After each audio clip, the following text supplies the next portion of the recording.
diaspora to say, when America is strong, Latin America is strong. And that's why the Hispanic voters say, wait a second, I align with conservatism, and it's why the last time President Bukele came to speak at CPAC, over 150 Salvadorians showed up to CPAC. So we're going to expand that movement thanks to you all. Anyways, talk about the Hispanic vote. Let me jump in just really fast on that. So like when you see, it was amazing, and I know Ambassador Johnson is here, who was Trump's ambassador to El Salvador. Wonderful to have you here, sir. You did a great job in El Salvador, and I'm going to lobby that you get picked again. But that's my view. I'm not the president. But when we had President Bukele come to CPAC, obviously there's an intentionality. Not only did he respected all of us by coming to our event and speaking to all of you who were there and to the national and international audience, but it was a message to Hispanic voters, right? Which is, you know, the huge percentage of immigrants in Virginia are from El Salvador.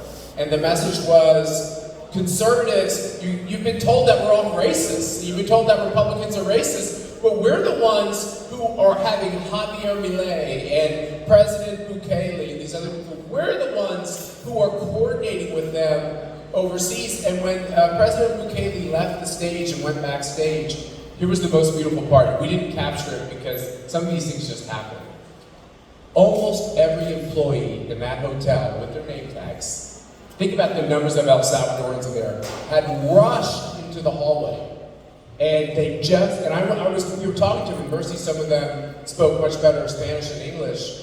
And they said to me, and they started to cry, they were like, I don't know what CPAC is, but I left El Salvador 10 years ago, 12 years ago, and I'm gonna see the man. They've never even seen him. I'm gonna get to see the man who's literally saving my country.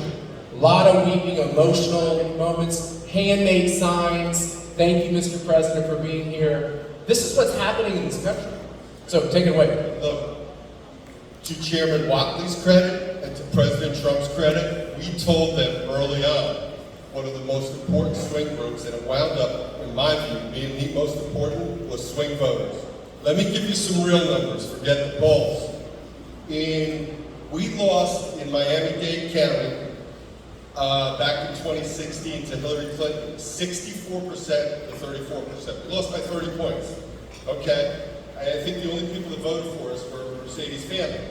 So what happens is, 4 years later, Donald Trump started to earn their trust.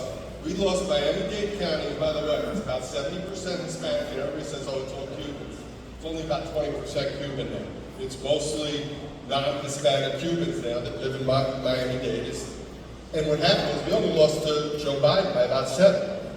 Donald Trump went from losing by 30 points 8 years ago in Miami-Dade County to we just won by double digits, over a 40-point swing. There's another county in Texas, Stark County. Barack Obama got 86% of the vote. Donald Trump, it's virtually all Hispanic. It's like almost 100% Hispanic in Stark County. Barack Obama got 86% of the vote.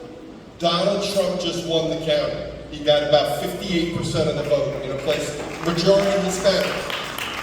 And when we used to do focus groups, we do Spanish focus groups, bilingual focus groups, talking to Spanish voters.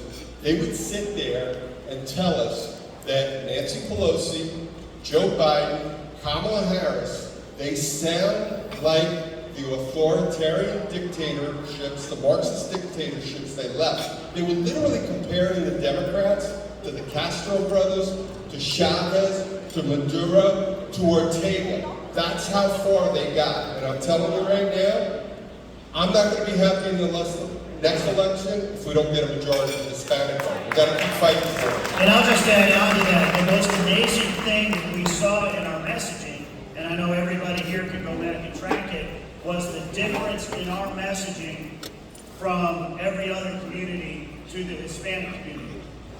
There was no difference.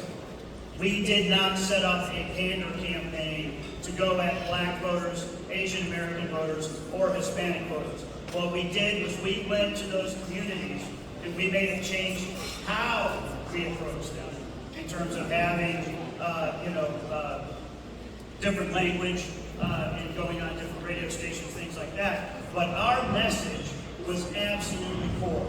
Donald Trump is going to restore the southern border. He's going to rebuild the economy. He's going to make sure that we are strong enough to protect our interests at home and abroad, and we're going to have safe communities in America. That message resonated in urban areas, suburban areas, rural areas, Black community, Asian American community, and most importantly, in the Hispanic communities. I could not agree with Mercy more that is a community that is inherently conservative and is absolutely ready. And so our outreach that we targeted those communities with was more how than with what the message was going to be, and extremely effective, which is why we saw 20, 30, 40-point shifts from every single one of those blocks. It's why we were able to actually get young voters to move substantially our way. And of course, the strength on the world stage is why we saw Jewish voters breaking significantly for Donald Trump. But it was never a panic. It was always, we are fighting for your family and we're fighting for your community. When I get asked about that, they say, well, what did you do? What did you do special? Chairman Wackley's exactly right. We campaign with the same issues, and I'm telling you something, we want to see Hispanic Americans get upset, talk about Kamala Harris and Joe Biden's failed immigration policies. They hated them. They hated them because they understood that you have to secure the border, they understand for safety, and they come here, they want the American way of life, and that's why they're here. It's the same issues as everybody else. We're going to wrap this up now. I see David Contreras is their name. Do you have a quick question? And then we're going to let everybody